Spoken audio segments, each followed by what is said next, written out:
And it's another Film Friday. Brace yourselves. Now, if you follow me on my Twitter, I've been kind of hyping people up for this upload.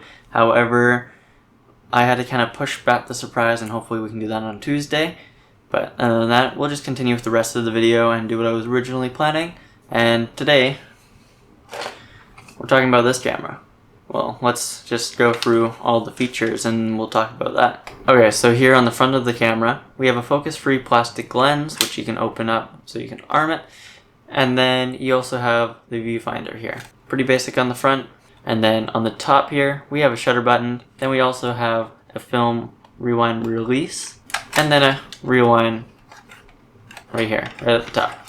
And then on the back here, we have a film advance reel. And then we also have a little opening for the back of the film. So you put your film in here, and then you take the tongue of the film, roll it all across this, and then make sure it gets caught in here. And then you crank it, just make sure it's caught in the gears, and then your film would be put all along here. Now you may see here that not all of the film is getting covered, and that's for the panoramic effect. And for that, it doesn't use all the film. Instead, it uses about a little more than half, but barely that. And honestly, that sucks that you're not utilizing all your film. Now here's a couple examples of some photos. I was just going into the backyard and grabbing a couple shots.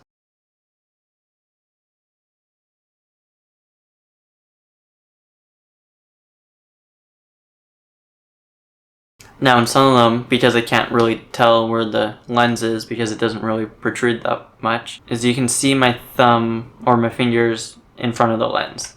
Now this camera has a rangefinder, and because of that, you're not able to see what the camera sees, and you can see approximately what the camera can see. And sometimes you'll get your finger in the photo, or you might forget to open it sometimes. And for using half of the film, that's a big waste. You're only using half of the film. It's like buying a full frame camera, but only using it on crop sensor mode. So you have the ability to shoot at full frame, but now you're limiting yourself and you're using only a portion of that area. And for this, it's just better to have a full frame camera and then crop if you need to. Because now you're just wasting film and you may have to crop in on the panorama picture anyways. Now for this, if you see it in a thrift store or I don't know, eBay somewhere, and you're thinking of getting it, don't, honestly. I paid $1 and I don't think it's that worth it. Now for this camera, I'm going to have to give it a 1 out of 10. It works. That's about it. Really, that's all. That's all it does. Don't. No.